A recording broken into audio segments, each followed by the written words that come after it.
Super Saravana stores. இப்போது புதிய அறிமுகம் ஆச்சி ஹோட்டல் சாம்பார் 50 கிராம் ரூபாய் 20 மட்டுமே. சம்மர் வந்தாச்சு. What's your plan for this holiday? எங்க கிட்ட விட்டுருங்க, நாங்க பாத்துக்கிறோம். GT Holidays, South India's #1 travel brand.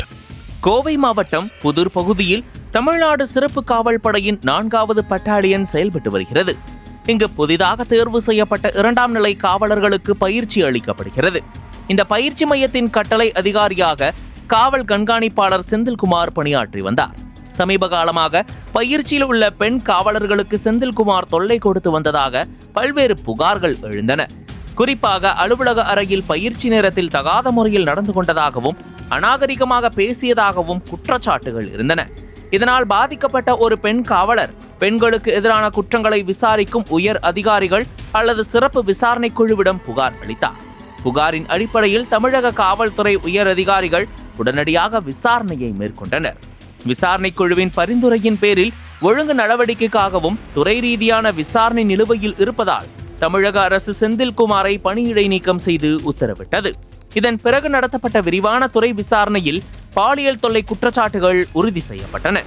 இந்நிலையில் அனைத்து மகளிர் காவல்துறையினரால் செந்தில்குமார் கைது செய்யப்பட்டார்.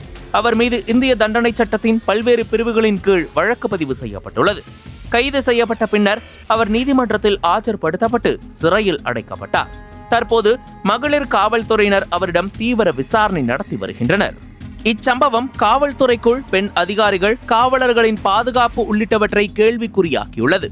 பயிற்சி மையங்களில் உள்ள அதிகார அமைப்பு மற்றும் பெண் காவலர்களின் புகார்களை விரைவாக நடவடிக்கை எடுக்க வேண்டியதின் அவசியத்தை இது எடுத்து காட்டுகிறது. மேலும் இச்சம்பவத்தால் அரசியல் கட்சிகள் உள்ளிட்ட பல தரப்பினரும் கண்டனம் தெரிவித்துள்ளனர். தமிழகத்தில் தொடர்ந்து சட்ட ஒழுங்கு தொடர்பான பிரச்சனை அதிகரித்து வரும் நிலையில் வேலியே பயிரை மேய்வது போன்று மக்களை பாதுகாக்க வேண்டிய காவல்துறை அதிகாரியே சக பெண் காவலரிடம் அத்துமீறிய சம்பவம் பெரும் அதிர்ச்சியை ஏற்படுத்தியிருக்கிறது.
அனல் பறக்கும் செய்திகளை அப்டேட் செய்து கொள்ள நக்கீரன் களத்தை இப்பவே சப்ஸ்கிரைப் பண்ணுங்க.